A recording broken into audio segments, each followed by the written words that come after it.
네, 안녕하십니까. 아라메디컬 그룹의 윤성민입니다. 오늘은 제가 진료과들마다 특성이 있는데 그 미용, 피부과 얘기를 좀 해볼까 해요. 최근에 이제 피부과가 더 전쟁인 것 같아요. 왜냐면 이제 피부과에 MSO들이 있고 그 기업 쪽에 있는 마케팅 회사들이나 이런 쪽이 또 저희한테 많이 찾아오고 있어요. 왜 그런가 봤더니 피부과가 어떤 좀 한계에 많이 온 것 같아요. 이제 경쟁이 심화되고 가격은 떨어지고 그리고 이제 매출 경쟁은 또 만들어내지만 또 사실 빚 좋은 개살구도 많은데 그래도 이제 매출을 만들어내다 보면은 그래도 열심히 매출 만들어내는 성장하는 방식으로 갔는데 이제 거기에 한계가 온 거죠. 그러다 보니까 이제 매출이 떨어지잖아요. 매출이 떨어지니까 기존의 방식대로는 되지 않으니까 이제 뭔가 새로운 방식을 찾기 위해서 이제 다양한 이제 회사들도 접하게 되고 또 이제 그런 회사들은 사실 메디컬 쪽에 노하우가 없으니까 또 저희를 찾아오죠. 저희한테 이 파트를 만들어 달라, 이 파트를 만들어 달라.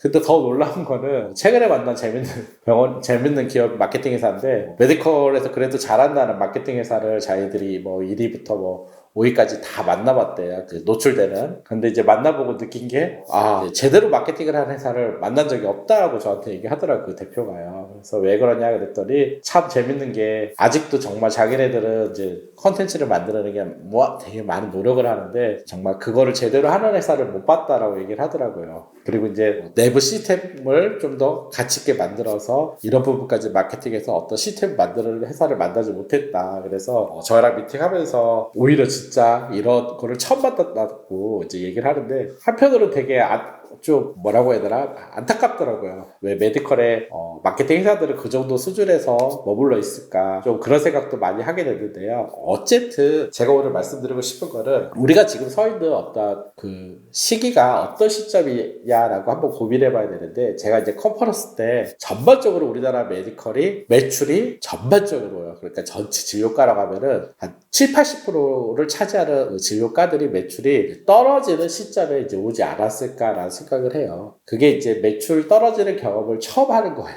그게 이제 막 척추관절병원도 오고 피부과도 오고 성형외과도 오고 치과들도 오고 막 많은 과들이 그렇게 오는 거예요. 심지어 최근에 막 2, 3년, 5년 되게 핫했던 통증병원들도 와요.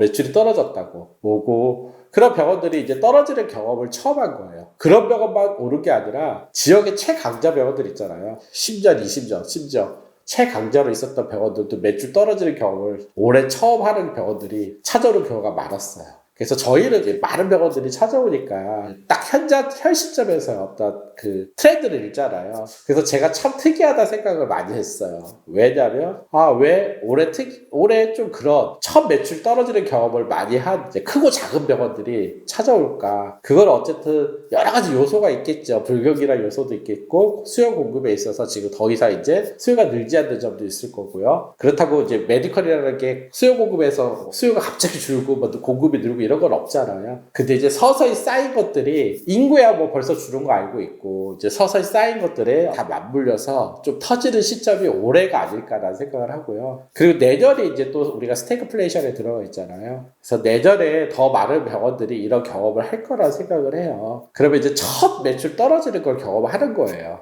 그게 이제 가장 심하게 이제 영향을 끼치고 있는 게 어떤 피부과나 뭐 미용과이기도 한 거죠.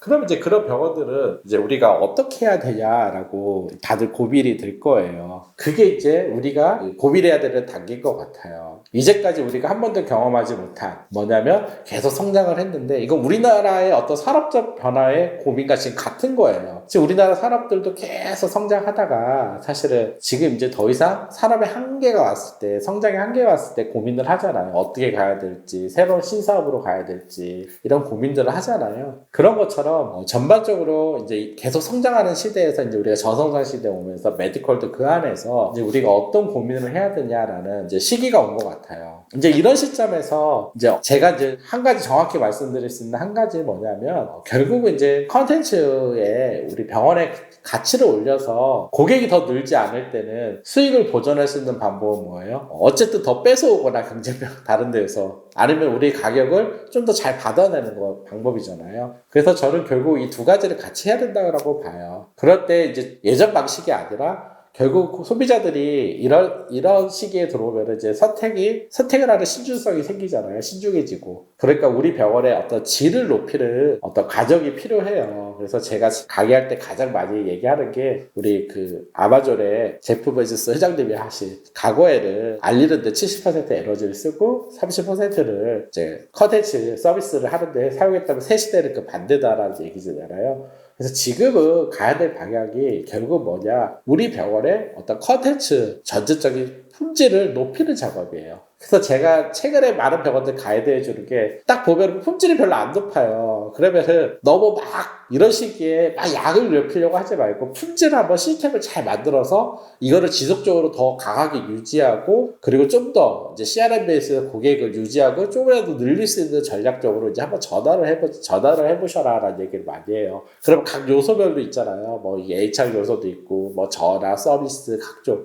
이거를 다 개선하는 것도 많은 시간이 필요하잖아요. 그러니까 경영에 필요한 각 요소들이거든요. 이런 거를 하나하나씩 천천히 다 개선을 해서 좀 더 조직을 강한 조직으로 만드는 거죠. 서비스 컨텐츠가 강한 조직으로. 그러면 당연히 갑자기 수익이 확 줄는 일은 없잖아요, 메디컬이요. 그러니까 더 안정적인 그나마 선장세를 만들어갈 수 있는 방법이 유일한 방법이 아닐까라는 생각을 해요. 그래서 결국 제가 주는 가이드는 이제 그런 식 가이드를 주는데, 그럼 병원들이 뭐 어떻게 무엇부터 해야 됩니까? 라고 또 얘기를 해요. 이 많은 것 중에 무엇부터 해야 될까요? 그러면 결국 진단을 해서 급한 것부터 해야죠. 정말 매출이 갑자기 너무 많이 떨어졌다면 매출 높이는 베이스를 짜면서 하나하나 해나가야 되는 거고요. 매출을 빨리 높일 수 있는 방법들도 있잖아요. 그리고 이제 좀 더 그렇게 막 긴박하지 않다라고 하면은 저는 이제 새로운 비전을 잡고 우리가 어떻게 방향을 갈지를 새로 한번 비전을 잡아보고, 그 비전을 다시 부서마다 한번 세워보고, 그리고 각 어떤 섹션마다 그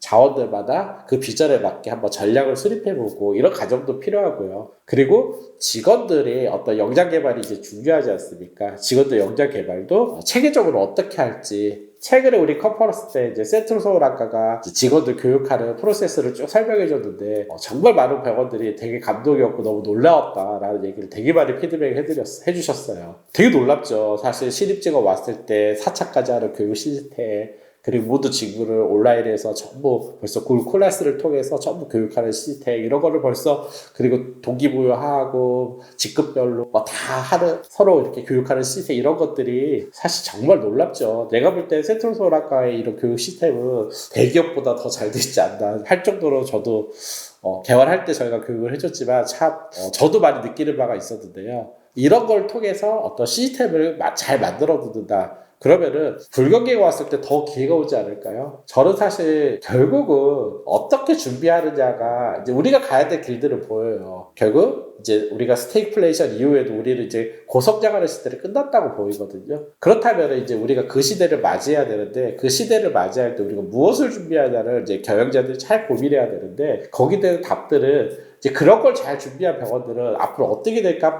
한 번만 고민해보면 돼요. 교육 시스템에서 직원들이 체계적으로 역량이 올라가고 누가 들어와도 더 성장이 할 수 있고 이런 시스템을 만들었다라고 하면 그 병원은 어떻게 될까요? 저는 계속 성장할 수밖에 없을 것 같아요.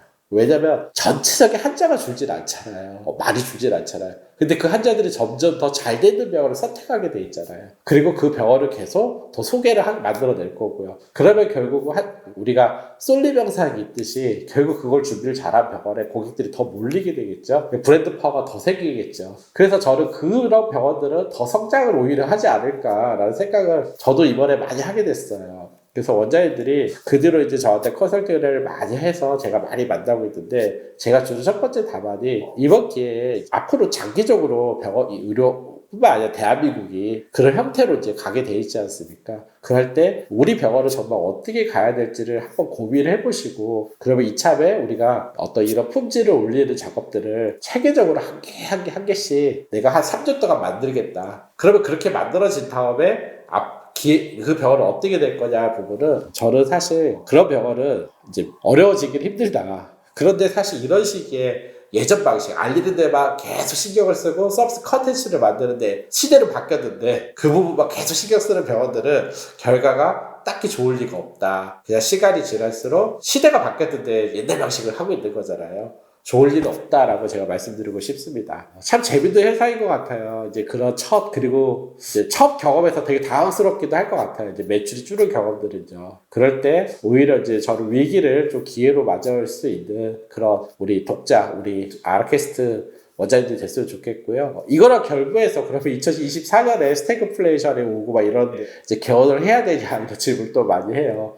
그 부분에 대해서 제가 다음 편에 또 말씀을 드리도록 하겠습니다. 감사합니다.